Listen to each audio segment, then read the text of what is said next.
Larry Rosen is my guest today on the RedTech briefing. Larry is president of Edison Research. You've been going since the early 90s, but you're so famous for one particular study, the infinite dial, which you've been doing for multiple decades. It's an incredible study. It has, over time, trended what's happening, particularly in radio in the US. And that's the reason RedTech Briefing had to have a conversation with you. Thank you again for saying yes. Of course, happy to do it, Omar. I would a little bit correct what you said in terms of we're trending really the entire world of audio in that study, especially as it moves into the digital realm, yes, which was sort of the source of it, but absolutely radio as well. Brilliant. So since you've been studying the market for 3 decades, and probably the only one who has access, Nielsen has access to data as well, but you've been doing this particular infinite dial studies. Can you give the people who are watching this a 3-minute tour of what you've observed in those multiple decades that you've been doing the study, particularly homing on the watershed moments? Yeah, well, so we've been tracking usage of audio, acquisition of devices, and many other things. And again, this is a study in the US. It's actually expanded to other countries as well that we've been doing now for 5 or 6 years in certain cases. But in the US, where we've been tracking this data all the way back annually since 1998, we early on, it was, internet radio, people streaming the signals of radio stations and whether or not people were doing that. If you go back to the earliest years, most people didn't even have internet access. So we had really small numbers of people ever listening to any kind of audio online, whether it's radio or anything else. So the advent of broadband, which we started tracking, but it was a dial-up world largely when we started this study. So broadband was, I think, a key driver. Once we started to be able to look, we don't even have to do this, of course, anymore, but we could look at people who had broadband and see that their behavior started to really change in a much more accelerated fashion.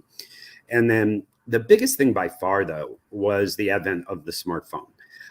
That combination of mobile access with internet access and people having this device with them at all times. What really started to move the numbers rapidly was as people got smartphones, they started using apps that enabled audio consumption, whether it be, again, listening to the signals of radio or the streams of radio stations, but much, much more listening to audio products that were native, if you will, to the digital environment. Here in the United States, Pandora was really the early driver. And then, of course, Spotify, Apple Music, Amazon Music, and a variety of other competitors came into the space. So I would say broadband first, smartphone by far the biggest change agent. And then some of these, some of the biggest companies in the world really committing to audio are the 3 biggest things that have probably happened over those decades. So let's focus on that big one, as you said, the sort of the giant among those 3, which was the arrival of the smartphone, and then the app environment, that ecosystem, which led to so many more competitors to audio. There've always been competitors, but now these were very powerfully focused on, the same content. It wasn't television taking space or attention away. It was audio taking space on demand, taking away from linear. Would you say that when you first saw how the numbers were shifting and the way people were behaving once they had smartphones in their hand, you could see that there was a problem for radio coming? Oh, yeah, without doubt. If you looked at the data in the early period, a huge player here is iHeartRadio / iHeartMedia. And, they used their bullhorn very effectively to promote use of the iHeartRadio app. And they generated hundreds of millions of downloads of that app, amazing numbers. But they didn't generate that much usage of the app. And that was some of the stuff that we were tracking.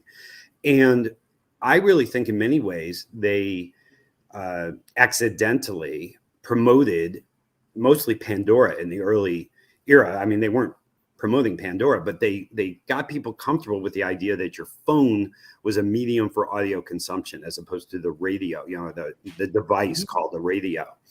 And so I think they moved people to their phone. And then once they got there, frankly, Pandora certainly at the time was just a better product, designed for the phone, and just a smoother experience. And then, here in the United States, commercial radio tends to play an awful lot of ads, 14, 15, 16 minutes an hour, sometimes even more. And Pandora was extremely clean and introduced people here to the idea that once you're on the phone, you can make it interactive. You can make it create on-demand elements. You can skip songs, things that you can't do with radio. So it repositioned a linear content stream as sort of old-fashioned, and I think that's persisted to this day. You use the word awful amount of ads. I guess you use that word by choice because it becomes an awful experience. Do you think that was the primary motivator? I know that's the way radio owners, radio stations stay alive. But do you think that was the primary motivator for the switch that kept happening? That too many ads, not enough of what I want, or was it something else? I think it was a combination of all those things. I think, again, experientially, a lot of these apps were just better than any of the apps.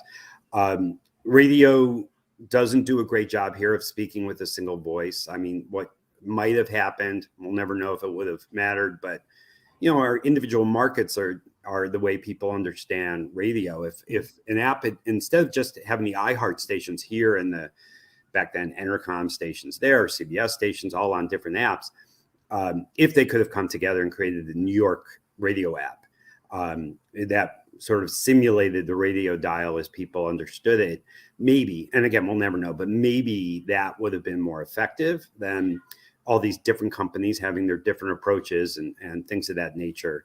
So sorry to interrupt the thought, but that's the idea of the radio player that happened in the UK, right? That aggregation. Right. And I think a United States radio player would have been extremely challenging. I mean, individual radio players for every market may have worked. And again, we'll never know, or may have worked better at the very least. But certainly iHeart, to their credit, really was incredibly aggressive. And their goal, they wanted to do it, but own it.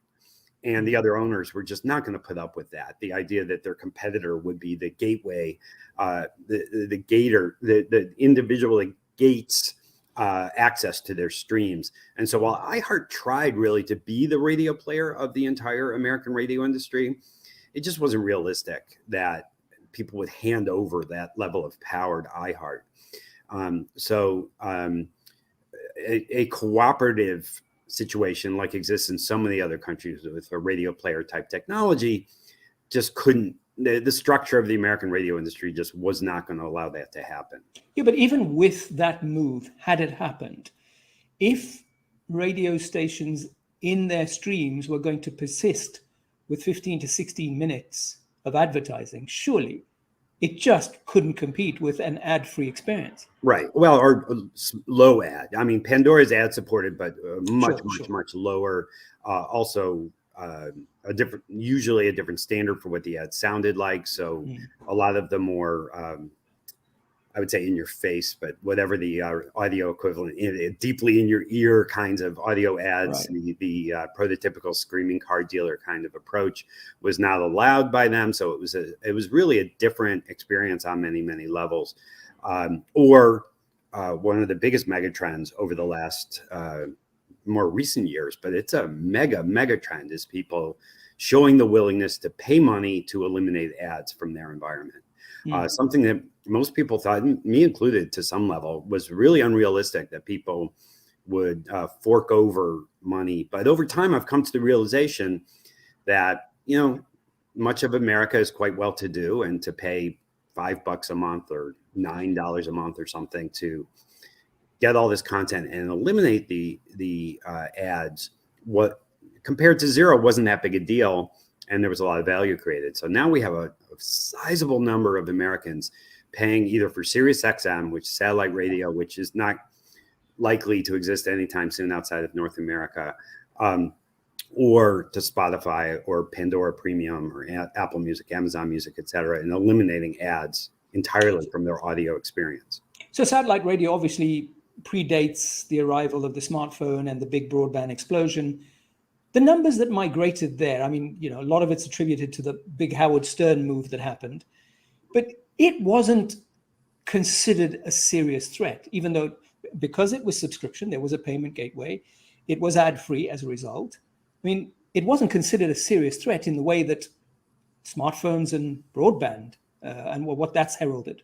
Yeah, and it is a threat. It's definitely stealing listening from radio. It's radio. If you ever come to North America and get a rental car and listen to some Sirius XM, you'll see it's radio in every possible way. The consumer doesn't think about, it doesn't come from a terrestrial tower. It comes from a satellite dish. It's just radio. Yes. To clarify a little point, the music channels are all ad-free. The spoken word channels do have ads. Okay. But the thing is, it just keeps chipping away. It's got a relatively low price point, but the car industry turns over very slowly. Only maybe 5% of people per year will acquire a new car, and only a percentage of them will the satellite dish be built into the car. In most cases, it is now. And then only a percentage of them will choose to pay the money and use the product. So, but every year, more people subscribe. Their numbers always go up. It's now in the many tens of millions. And those people tend to use the product a lot. If you're getting value if you're going to pay for it, it means you're getting value from it. Yeah. And if you're getting value from it, you're using it. And so, but it's this slow incremental thing is that people get new cars that have the receivers easily baked into them, et cetera. And there's quite good loyalty. The churn is relatively low, and it's a very effective product. And it shows that if you can create audio value, people will pay a nominal amount of money, and even $10 a month or $12 a month, which SiriusXM might get for different packages, is cheap enough that the value is there and people like it and keep paying it. And there was a lot of people who thought they would really suffer with the pandemic, but people did not cancel their subscriptions in anything close to the numbers that people suspected might happen. So it shows that people are pretty loyal to it. And when they're in their car, they like having it. You talked about that incrementalism that works perhaps in favor of FM radio. The fact that people change their car slowly, it's not a rapid uptake.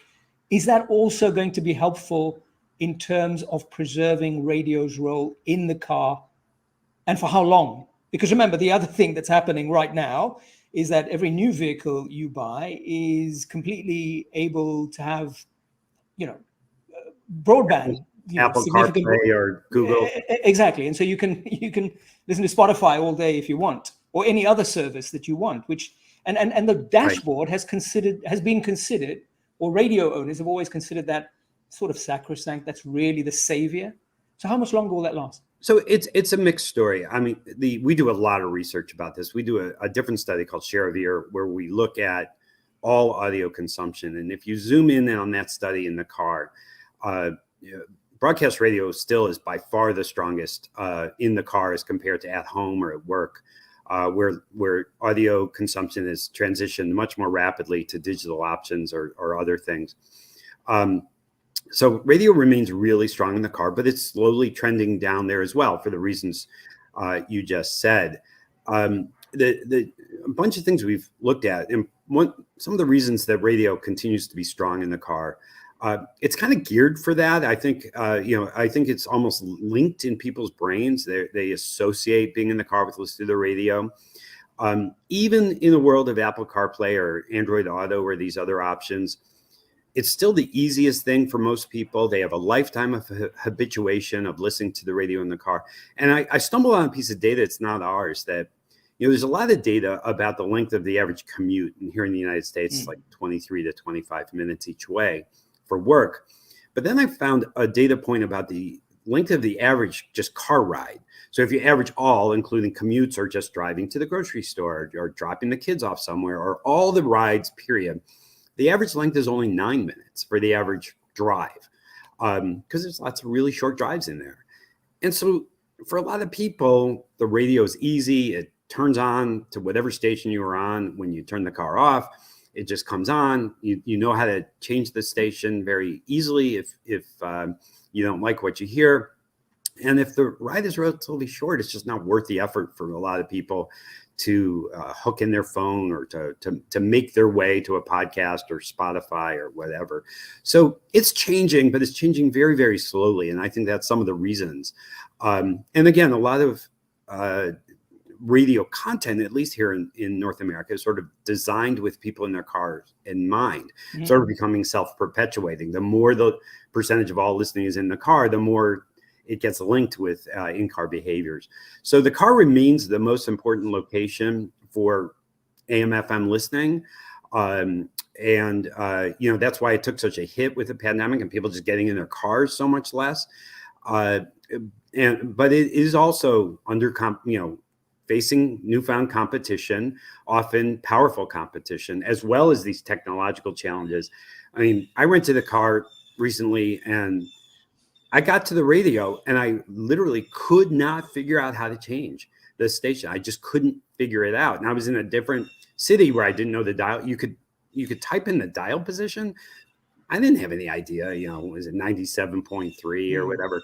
And, I had to pull over the car and just keep fiddling about until I kept turning on the fan. I said, well, this has to be the dial. And I just kept blowing air into my face because it was not the radio tuner.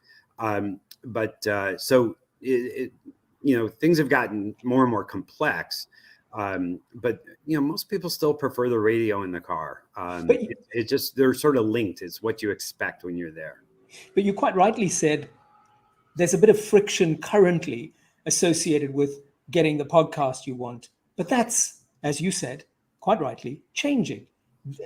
Anybody working on the Apple CarPlay or Google or whatever it is, and the streaming services know about this friction, and they're going to do whatever it takes to change that. And they have bigger balance sheets, and I'm sure increasingly greater lobbying power and relationships with the motor vehicle industry.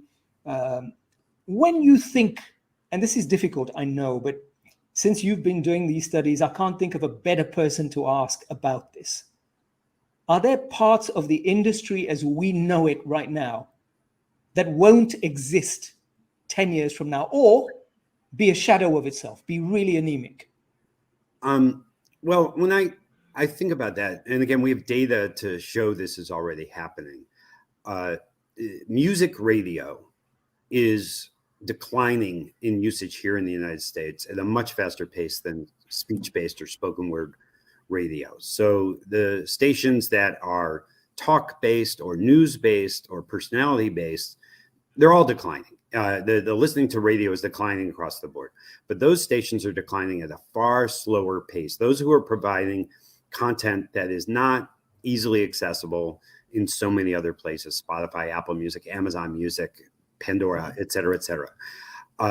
And so I am, I would say, somewhere between concerned and full on bearish about music radio as we know it today, with 14 to 16 minutes of commercials per hour, et cetera. Also here in the United States, in smaller markets, there's very, very little or increasingly less local content. It's being piped in various formulations from other places, so that the stuff between the records that supposedly makes radio special is not as vibrant as it once was. So there's stuff that might keep you listening to music radio because the glue inside it created value for you. That's increasingly diminishing. And so it's hard to create a bullish proposition for music radio, again, especially when it's not filled with compelling presenters in between the songs, et cetera. So I believe that sooner or later, American radio and probably worldwide radio is going to, what we saw, music used to be on the AM band here in the United States decades and decades ago. And then FM came along, and AM radio really had to figure out what to do next. And it was, it filled up with spoken word options, the conservative talk station, the all news station, especially sports talk is a a real victory for AM radio, and that's largely migrated to FM in a lot of cities, even religious content and other sorts of spoken word stuff. And I think that almost is inevitable for the FM band here in the United States and probably in other territories around the world. Radio can provide really unique content and has and does. But music is no longer something that, radio really had a monopoly on. It's like trucking music to the, they could get music at the warehouse, put it on their trucks and bring it to the customers. And they really kind of had it all to themselves. And other than purchasing CDs or what have you. And that monopoly is completely broken now. And for a lot of people, there's just a better way to access their music. So if you're not providing value beyond or separate from the music, I struggle to see a long-term future for that. Yeah, but you're saying part of this extinction level event that's looming is the fault of radio owners because of how they've behaved towards their medium, focused purely on cost and less on value to the audiences. That's what you're saying. Well, that's been a big part of American radio for years. I mean, you can trace everything back to for good or for bad, a decision in 1996. There was a Communications Act. It was called the Cable Bill. It was really about cable television, but sort of inserted in there by lobbyists was a blowing up of the ownership restrictions, and all of a sudden radio companies could own lots and lots of radio stations. And that got the bankers excited because they saw the possibility of rolling up an industry. And they rolled up an industry, 1996 to 2000 was just the perfect storm. So after that bill passed, the economy was incredibly strong. This new thing called the internet came along that just seemed so exciting. The stock market went through the roof. And so they drew these spreadsheets that included, 15 to 20% growth per year, which is what radio was seeing in those years to the end of time. And you could really get a lot of leverage if you really believed you were going to see 15 to 20% annual growth. And so they used a lot of leverage, consolidated the industry. And then the dot bomb happened in 2000. Radio revenues really leveled off. And so the spreadsheet required this. The reality was this. And they had no choice but to start to cut. And so instead of all this investment, which was the big sales point of all this consolidation, it was just about what can we use consolidation to cut costs. And it's largely been the case ever since. And, the NAB just published, definitely affected by the pandemic, but, radio revenues are now lower on a nominal basis. Forget with inflation fit in there. It's even worse, but they're lower than they were in 2005 and on a nominal basis. They just filed something with the government to that point. It's the kind of data point that's normally not so easy to access. And so when you're in an industry with declining revenues and lots of leverage, so what profits you have, and the profits are still enormous. That's the thing. The margins are still margins that any other company would kill for. Yeah. But the overwhelming majority of the goes to service your debt as opposed to be reinvested in the company. And the pie is shrinking. That's the point you're making, right? Yep. So we said it's self-generated extinction in a sense, like we talk about global climate change. We're the cause of it, the cause of our end. Radio owners are the cause of their end. You said there might be a possibility to pull back, but surely once behavior changes among consumers and people discover that something is a better product that suits their needs, we always said this, when they want it, etc. That whole cliche. Why go back, even if they change the way they do things now? I tend to agree. I mean, I think on demand is the single most powerful media change in our lifetimes, right? Yeah. I mean, it used to be you turned on the TV to see what was there or the radio. And it was like a river that was flowing by, and you just sort of stuck your cup in to see what water was available to drink at that moment. But once the water went past, it was gone. Or at least that cup of water was gone. And we were used to it, and it's just, we didn't even think twice about it, right? You just turn on the TV and watch what's on, see what the best thing on is. And people our age, that's what we did, right? We just said, hey, what's on right now? Or appointment viewing, right? We've got to be in front of the TV at 10 o'clock. Right. Seinfeld's on, and I can't miss it. And if you miss it, you've missed it, right? I mean, maybe they'll rerun it in the summer, but that's it. Once you can disconnect all that kind of behavior, you can hear the song you want to hear on demand, listen to the show you want to hear, listen to the podcast you want to hear. Certainly in video, we're seeing that in even more dramatic terms. There's very little evidence of people sort of innovating backwards. I mean, sure, there's like vinyl is having this little, moment, almost these nostalgia plays and things like that. But I don't think people are going to get nostalgic for just sort of taking whatever the programmers were giving them at any given point. I think people really, really like being able to watch things on demand, being able to pause things if they're interrupted or they need to use the bathroom or whatever reason they want to pause it. I'm just deeply skeptical that people will backwards innovate from on demand. So while radio companies are creating great content every day, often which just gets lost, right? It just rushes by in that river, never to be seen again. Mm. On demand creates great opportunities for broadcasters, but it just requires a total rethink of what they're doing. And is that where you think the best companies will go, or do you think they're just waiting for a big check from someone? So you talk about iHeart, and no question, iHeart has innovated in some areas, perhaps not at the local content level sufficiently to provide, your local radio station. They haven't done that, but in other areas they have, certainly on the innovation and technology side. Do you think they're waiting for a big check, or will they be the ones that transition effectively and profitably and sustainably? That's a really tough question. I mean, so iHeart has absolutely innovated, and they've invested deeply in podcasting, which is growing. They've tried to compete with Spotify and Pandora and others in terms of streaming with some results, but limited.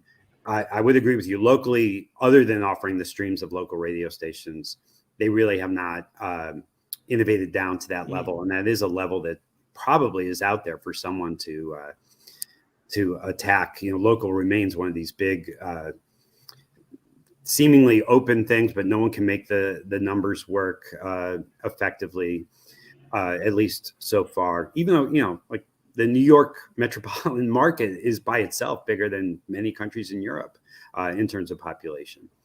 I don't really know in terms of what any of these companies' outplays are. I'm sure in their dreams, Apple or Amazon or Facebook or Google or even Netflix, says, oh, there's all this content and we can acquire it, and there's all this value from these radio stations which still have enormous reach, and we'll just buy it. We'll offer a number for them that the stockholders and the debt holders all love, and make it their problem. That's certainly possible. It is certainly possible. There were rumors for years, which have sort of cooled down a bit, but maybe they'll spark back up of SiriusXM purchasing iHeart or maybe another radio company. So I don't think it's out of the question that American radio companies get acquired by a FANG company or a large, more tech play. And again, you're much better served talking to someone from Goldman Sachs or Morgan Stanley about the possibilities of something like that happening than me. But I don't know that they should rest all their plans on finding a buyer. I mean, it's certainly possible. I mean, there's a lot of value there still. I mean, there's massive, even if they're diminished, there's massive reach. And, in a world where so many people are purchasing their way out of being exposed to ads, whether they're using Netflix or they're, using audio sources that don't have ads.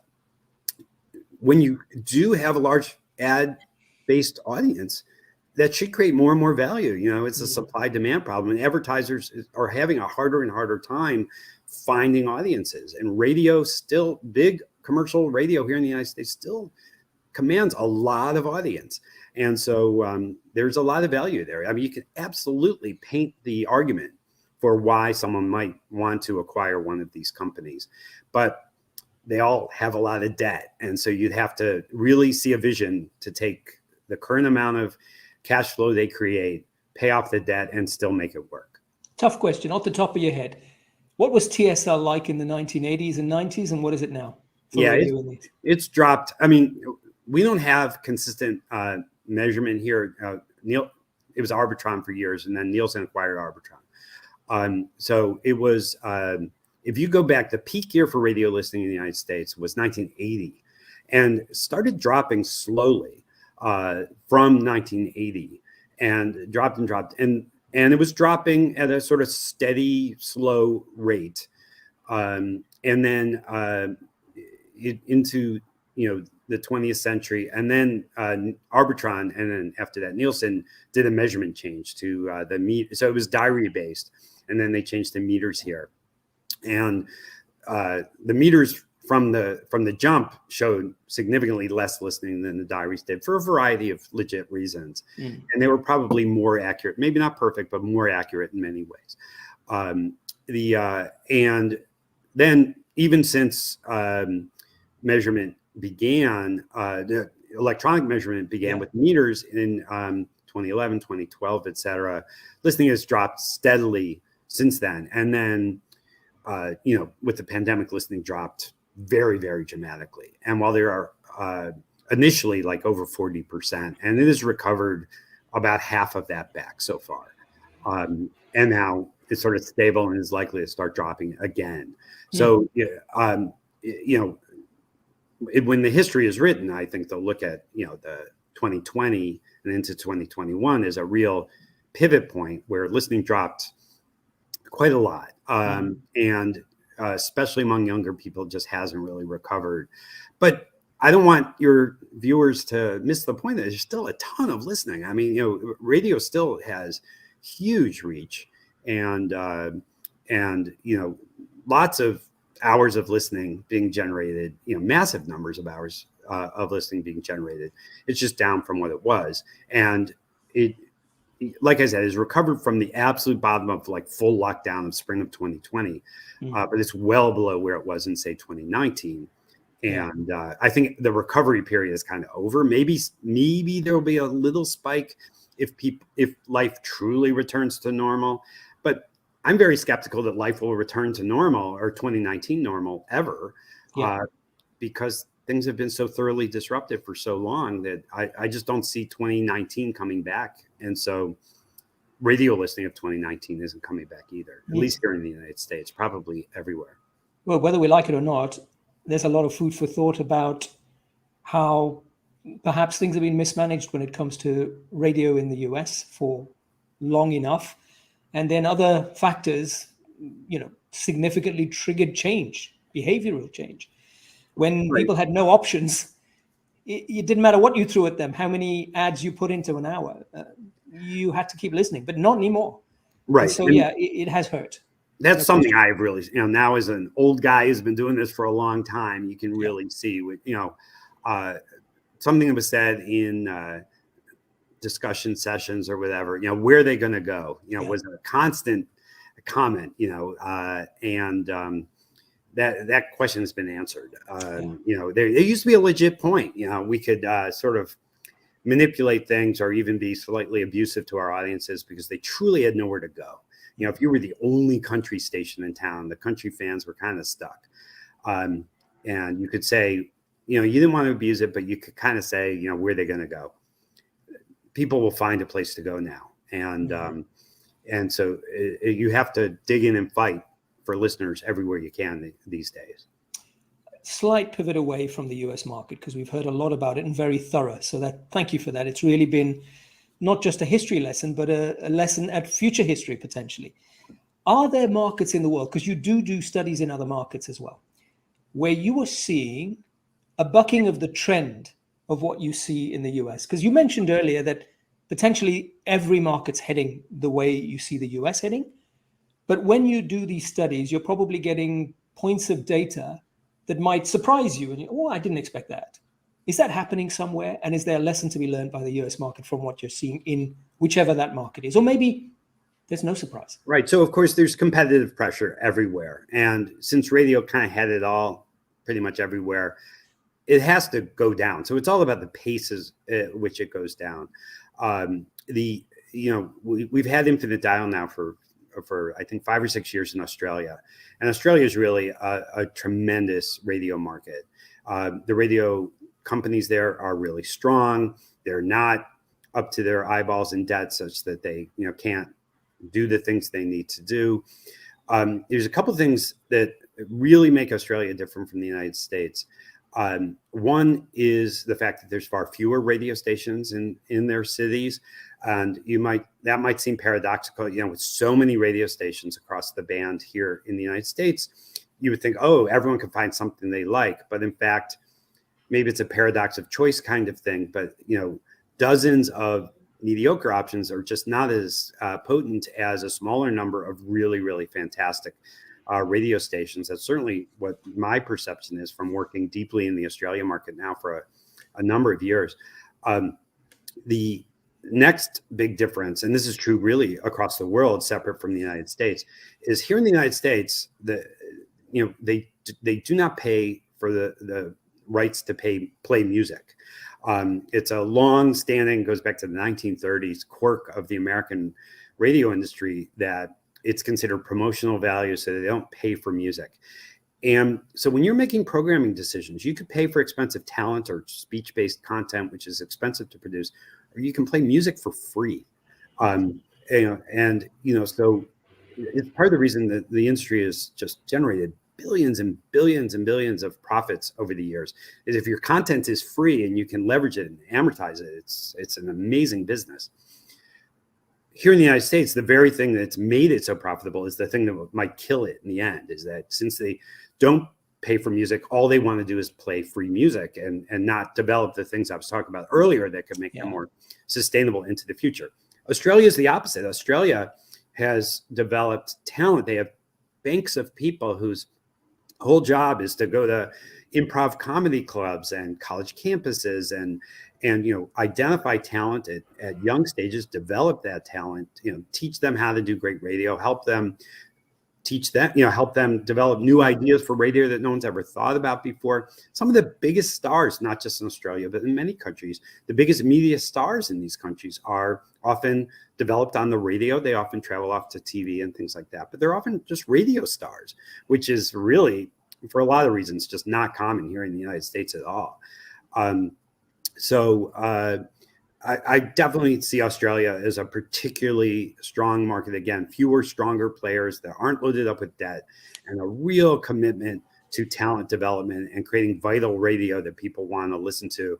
I think is well positioned to compete with, by comparison, sort of boring all music services. All that said, though, no one should be blind to the fact that nothing is stopping. Apple has played around in the radio game a little bit with Beats One and things like that. Nothing is stopping these tech players from integrating, and they're slowly doing it, integrating more and more non-musical content into their mix and creating something that's really radio-esque or radio-like, and not just moving music across. Yeah. So no one should assume that, people may look back at 2021 as the good old days, as things get more and more competitive. Interesting, powerful, insightful, fascinating. It's been a great, how long has it been? Over 30 minutes. And that's not usually how long we go with our briefings, but there was just no way to stop you because it was just compelling and fascinating. And that's what radio should be. Well, thank you.